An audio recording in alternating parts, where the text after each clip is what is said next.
welcome to the world of Warcraft. I am dead.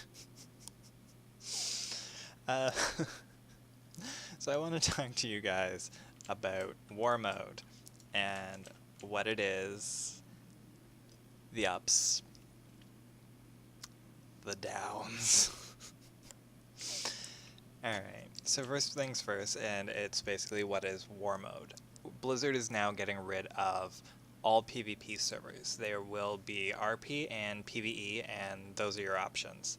There will not be, I'll show you that in a minute, there will not be a designated PvP server anymore. So their solution is to introduce something called War Mode, which you can see kind of occurring right here. And what it does is it puts you into a phased version of your current server. So essentially you're going to have like a PvE level and then a PvP stacked on top of it. And if you turn off your War Mode, then you are on the PvE level, and if you turn it on, you move up to PvP, where things are more intense on all sides. Not only in difficulties, but in some perks and advantages that you can only get enabling it. So to turn on or off War Mode, you have to be in your capital city. You have to either be in Stormwind or Orgrimmar. You cannot do it out in the world. I have my War Mode turned on right here, and I cannot turn it off unless I go back to Stormwind, as I'm currently playing Alliance. So all in all, like, that's not really the worst thing. Like, it sounds a little inconvenient, but there are actually portals in both Kul Tiras and in Zandalar that will take you back to your capital city, and then once there you can turn that off, and then there's another portal that takes you right back to the first portal you took. It's a two-way road, alright? Like, it's not that difficult. It might put you at like 5 minutes, but if you're feeling really frustrated by this, it might be worth it. However, there are some serious advantages to turning War Mode on, and it is those perks that introduce this element of risk and reward that has never really existed before in PvP servers.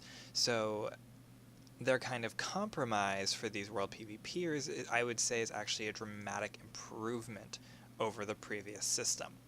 For multiple reasons. Like, one thing that I really do appreciate is I've done PvP servers before. And the problem I had was that somebody who was max level would show up and they would kill me over and over and over. And eventually I'd get frustrated and I'd give up on that character and I'd go do something else, and then I'd go back an hour later or something, play that character, and then the same thing would happen. This enables me to take off somewhere real quick, turn off my PvP, and come back. I don't have to stop playing this character just because some asshole won't leave me alone. Which I think is a great thing right there. That's actually going to entice a lot more people who don't normally PvP to turn that on, as well as the actual perks. Because there are some legitimate perks. So I'll talk quickly about how this one works. I don't want to waste too much time on it, but your first tier is simply going to be your crowd control. You have your gladiators medallion, so you can just break a CC. You have stuff like Relentless, which I like to use, which reduces how long crowd control works, and Adaption, which is a passive but with a 1-minute cooldown. I just find that in an actual like 1v1 or, having a bunch of people swarming me, Relentless can, have a slight upper hand in how much uptime I really have. As well as when you go into your other talents, these are all of the ones that you had available before in Legion that had to be unlocked via talent tree levels. And as far as I know, they aren't going to quite be locked the same way, but I also read on what's it called? Wowhead. I also read on Wowhead that it might be that these PvP talents and levels are still going to kind of be locked behind stuff, so maybe just for the beta, it's all available at once. So for my Warlock here, I chose Focus Chaos when I can't use Havoc with it, but it's going to do 65% more damage, which is a hell of a lot. Entrenched in Flames, which is going to root them for 3 seconds when I use Conflagrate. And then Cremation. Conflagrate deals up to an additional 3% of the maximum health in fire damage if the target is affected by your Immolate. So, like, it all works really well. Basically, my normal rotation anyways is hit him with Immolate, Conflagrate right away, because it used to snare and slow people before. So I've just always done that, and then move on to either Incinerate or Chaos Bolt. So, yeah, that just jacks up the power. And that's the main and biggest draw, I think, to turning this on, is that you have access to much more powerful abilities, like active abilities, and more passive abilities to really bring your damage up. I know on Demon Hunters there's one, I want to say it's like Spirit Bomb or something like that. You place it on the ground, anyone standing in it, they lose 8% of their maximum health, which could be great if you're solo fighting some kind of elite mob for a quest. You know, there are PvE applications. So like the other so like you can really see actually this risk and reward. Like, you know, you're going to kill things a lot faster, you're going to get through content faster, but you do stand the risk of getting stampeded by like 5 horde running through an actual quest hub, this little town right here, and killing you and leaving you dead on the ground right there. There was a lot of CC involved. I did not stand a chance. So the next nice little bonus, oh god, there's still people fighting. Wait, what is she fighting against? Never mind. Okay. The next little bonus that you're actually going to encounter, and this one's probably more enticing than access to the abilities, although the abilities did it for me. I'm going to be playing in War Mode. Is you get a 15% increase to all experience gain. 15%. That's a lot. When they put out heirlooms and allow you to upgrade them for Battle for Azeroth, that's going to be a lot of experience gain. I can't even... Wow. Alright, so yeah, you're going to level quite a bit faster. Assuming you don't die a lot like I just did. But there are some ways to kind of get around that. See, over here on my map, Horde Assassin, and you can see them moving. These are the players that literally just killed me. They went all the way along this route, and now they're up here killing other people, which is unfortunate because I have a quest up there. However, while you're actually questing and playing through, you can keep an eye out for Horde Assassins and either avoid them or kill them. When somebody gets flagged as a Horde or Alliance Assassin, they get a buff, and I think it's called something bounty or whatever it's called.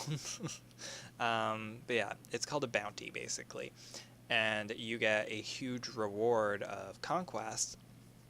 And I think there might be other things involved as well, but I know for certain you're going to get conquest as a reward for killing them. Now, you only get flagged if you are the aggressor, we'll say. You're only going to get flagged as an assassin if you have killed 10 players. And I don't know if you can kill the same person on repeat, kill them 10 times, or if it has to be 10 unique. But I know you have to have 10 deaths. You have to have 10 people's blood on your hands. Or whatever. But yeah. So when you have the bounty, you're going to get a buff that makes you do 15% more damage. Which is going to make you sort of like a PvP boss. And the great thing is you're going to have everybody running. I'm going to cough. I'm so sorry. You're going to have everybody running to take out these assassins. So yeah, it really does, and because it's Battle for Azeroth, I feel that it really does fit. It fits the game. It fits the lore and the content. It makes sense to have this as an option. Um, yeah, so this is the quick little summary of what you can expect if you do turn on War Mode. There are some upsides, such as the experience gain. I'm probably safe to resurrect. Yeah, there are some upsides, such as the experience gain. We all love experience. And there are some downsides, like having to look at your, decaying remains on the ground. Um, Ultimately, I'm really here for the PvP talents, and in most classes and most specs, they make a lot of sense. They are really going to make a lot of difference. Um, and like I said, you do have to go back to Orgrimmar or Stormwind to turn them on and off. However, these just require you to be in a rested area, which apparently right here is... Oh no, I don't actually want that. Focus Chaos. Yeah, so that's my quick little video on War Mode and what it fully entails and what it's going to look like. There are some things that, because this is beta, they're not completely final. What a weird spot to have the rested. Not here, but here. Okay, yeah, so there are some things, because it is beta, that are still going to change. There were some blue text that says that they are looking at exactly how they're going to make PvP talents available, how much experience bonus you're going to get from having War Mode on.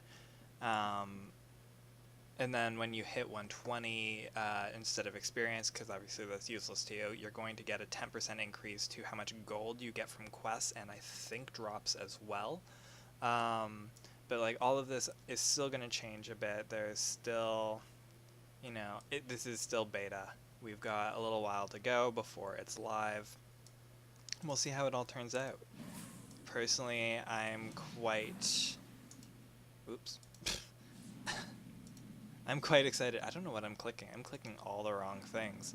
I just wanted to kill him. Yeah, so... I hear fighting. Okay, it's just against the crows.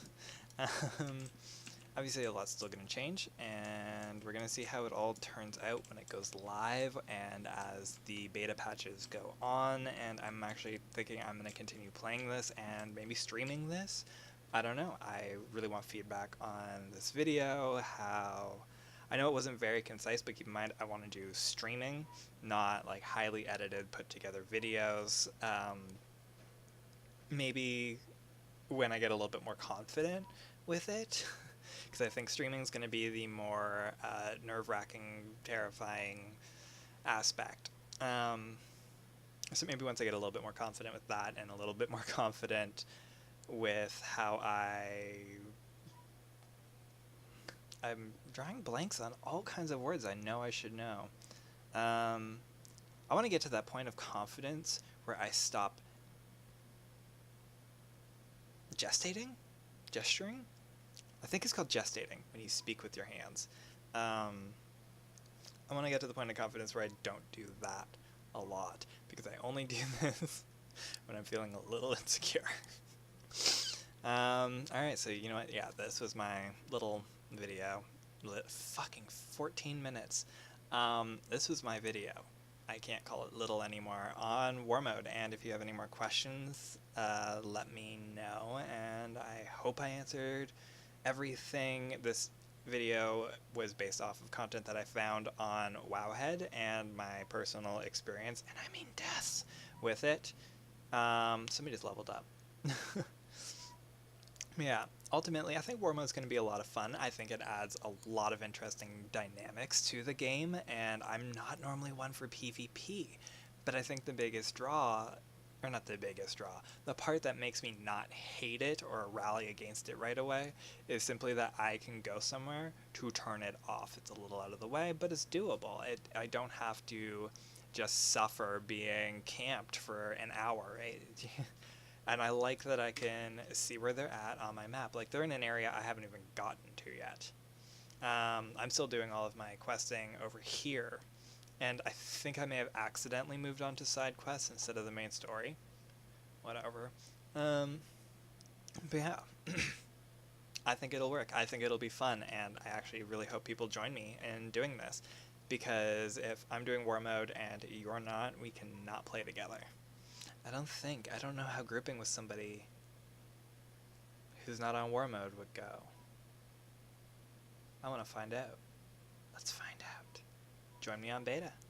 I want to see if I can group with you.